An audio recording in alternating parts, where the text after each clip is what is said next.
Hi friends, welcome to RK family vlogs. இந்த video செவ்வாய்க்கிழமை எடுத்தது. ஒரு சின்ன விளாக் தான். கால்வலி எப்படி இருக்குது அப்படின்னு நிறைய பேர் கேட்டிருந்தாங்க. ஸோ அதுக்காக ஒரு சின்ன அப்டேட்காக தான் இந்த வீடியோ. செவ்வாய்க்கிழமை என்ன நடந்ததுன்னு இந்த வீடியோவில் பார்க்கலாம். வீடியோக்குள்ள போகிறதுக்கு முன்னாடி இப்போ தான் நம்ம சேனல் ஃபஸ்ட் டைம் பார்க்குறீங்க அப்படின்னா சேனலை மறக்காமல் சப்ஸ்கிரைப் பண்ணுங்கள். அப்படியே பக்கத்தில் இருக்க பெல் பட்டன் கிளிக் பண்ணுங்கள். அப்போ நான் வீடியோ போட்டதும் உங்களுக்கு நோட்டிஃபிகேஷன் வரும். வீடியோவை மிஸ் பண்ணாமல் பார்ப்பீங்க. வாங்க இப்போ வீடியோக்குள்ளே போகலாம். காலையில் ஒரு 5:45 போல் தான் எந்திரிச்சனால சுத்தமாக நடக்க முடியல. அதனால் மெதுவாக தான் எந்திரிச்சு வெளியே வந்து ரெஃப்ரெஷ் ஆகிட்டு அப்படியே சமையல் வேலையை ஸ்டார்ட் பண்ணேன். பெருசாக நின்று சமைக்க முடியாது அப்படின்றனால சாதம் வடித்து பிள்ளைங்களுக்கு வந்து தக்காளி சாதம் மாதிரி கிளறி கொடுத்துடலாம் அப்படின்னு சொல்லிட்டு அதுதான் ரெடி பண்ணேன். நான் எந்திரிச்சு சமைச்சிட்டு இருந்தேன். கமல் வந்து இன்றைக்கி செவ்வாய்க்கிழமை பிஎன்ஐ மீட்டிங் இருக்குது அப்படின்னு சொல்லிட்டு ஒரு 6:45 போல் கிளம்பிட்டாங்க. பிள்ளைங்க எந்திரிச்சதும் அவங்களுக்கு மால்ட்டை ஆற்றி கொடுத்தேன். குடிச்சிட்டு இருக்காங்க. மால்ட்டை குடிச்சிட்டு அவங்க ரெஃப்ரெஷ் ஆகிட்டு வர்றதுக்குள்ளே சமையல் வேலையை முடிச்சிருவேன். தக்காளி தொக்கு மாதிரி தான் ரெடி பண்ணியிருந்தேன். கொஞ்சமாக எடுத்து வச்சுட்டு கொஞ்சமாக சாதம் போட்டு கிளறி பிள்ளைங்களுக்கு டிஃபனுக்கு வச்சு விட்டுட்டு மிச்சது வந்து தோசைக்கு வச்சுக்கலாம் அப்படின்னு வச்சுக்கிட்டேன். தக்காளி சாதத்துக்கு உருளைக்கிழங்கு ஃப்ரைனா நல்லாயிருக்கும் அப்படின்றனால உருளைக்கிழங்கு ஃப்ரை தான் பண்ணேன். பிள்ளைங்களுக்கு ஸ்நாக்ஸ் பாக்ஸுக்கு வந்து மாதுளம்பழம் வச்சு விட்டேன். ரொம்ப நேரம் நிற்க முடியாதுன்னு சிம்பிளாக சமையல் வேலையை முடிச்சிட்டேன்.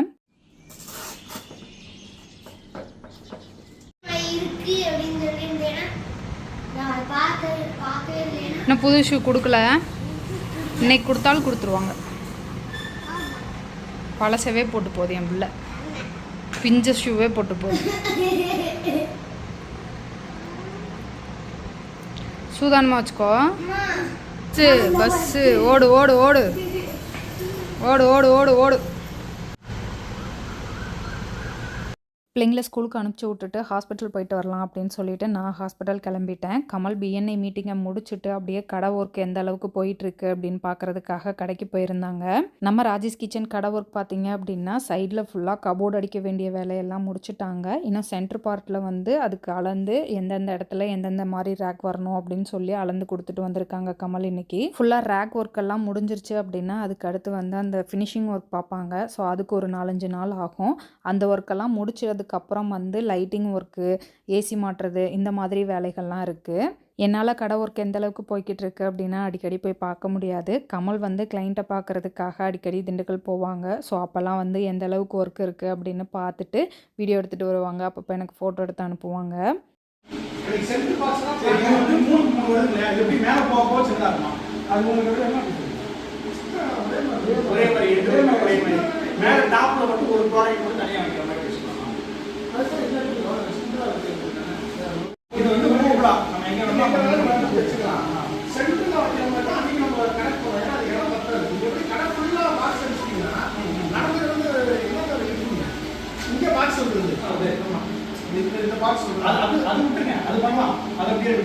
அது இல்லாம இருக்கிற ஸ்பேஸ்ல இந்த மாதிரி 2 பண்ணிடலாம்.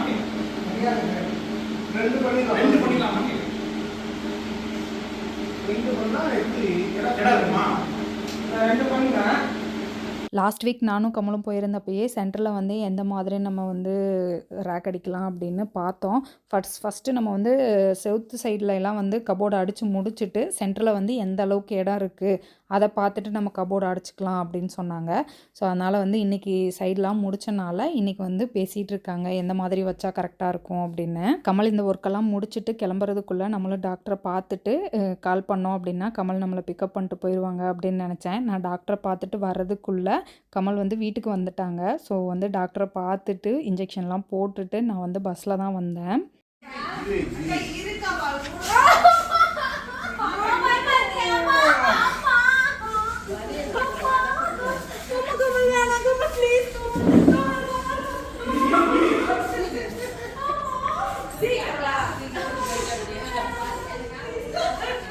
ஆக்சுவலாக எனக்கு எதுக்காக கால் வலின்னு பார்த்தீங்கன்னா ஒரு 2 மாதத்துக்கு முன்னாடி கொடுமுடி போயிருந்தேன். அப்போ வந்து தண்ணிக்குள்ளே நடக்கும்போது கால் ஸ்லிப் ஆகி ஒரு கல்லில் மிதிச்சிட்டேன். ஸோ அப்போ வலிச்சது. அதுக்கப்புறம் பெருசாக வலி தெரியல.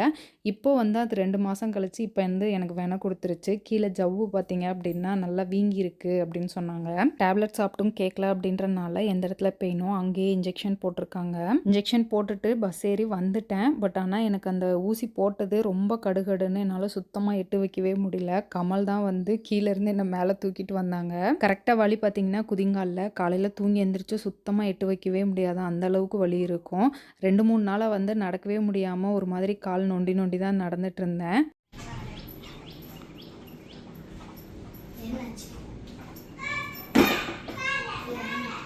அம்மா கால் பாரு.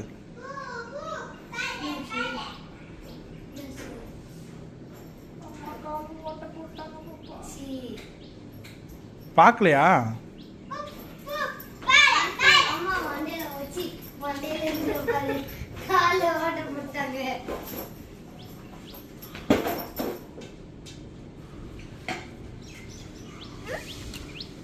கால் பாப்பா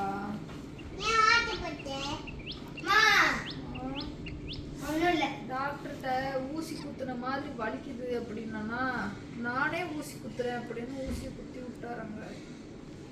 ஆல்ரெடி ஊசி குத்துற மாதிரி வலிச்ச இடத்துல அவரே ஊசி குத்தி விட்டாரு பாப்பா. எங்கே போறா? சாக்ஸ் லூஸா இருக்கா? அது பழைய சாக்ஸ், பழைய ஷூ போட்டு போயிருக்கா. ஏன் ஷூ குடுக்கல? ஷூ குடுத்தாங்களா கண்மணி? ஓபரா அவர் ஊசி போட்டு. ஏய் ஐயோ அதுல ஊசி போடுறா. நீ டாக்டர் ஆயி அப்புறமா ஊசி போடு. இப்ப எல்லாம் எனக்கு ஊசி போடாத. இங்க அமுக்கி விட்டுறேன். இங்க அமுக்கி விடுறேன். ஐயோ வேணாம் பாப்பா. காலை அவங்க தொடவே முடியல. வலி போகுது. இங்கே படுத்துக்கிட்டியா? கீழ இருந்து அப்பா தூக்கிட்டு வந்தாரு தெரியுமா என்ன? சொல்லு. இப்ப நீ என்ன பண்ணுவ? இங்கே படுத்துக்கிட்டியா? அப்பா கீழ இருந்து என்ன மேல தூக்கிட்டு வந்தாரு. இங்க இருந்து என்ன பெட்ல கொண்டு போய் போட்டுருவாரு. நான் பெட்ல படுத்துப்பேன். நீ அப்பதான் பெட்ல படுத்து. நீ ஊசி போட்டுக்கிட்டே இருக்க. வலி கொஞ்சம் அந்த கடுகடுன்னு இருக்கு மாதிரி நீ வேலை செஞ்சுட்டு இருக்கு. அதனால கடுகடுன்னு இருக்கு.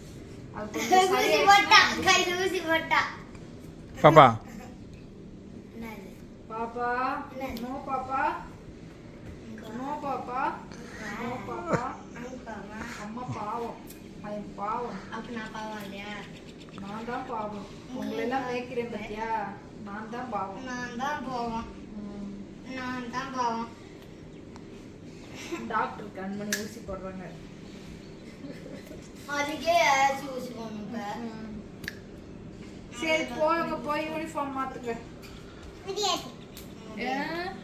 ஆமா. மிதிச்சிருவேன். அப்புறம் நீ வந்து எடுத்தா. நான் எடுத்துற மாட்டேன்.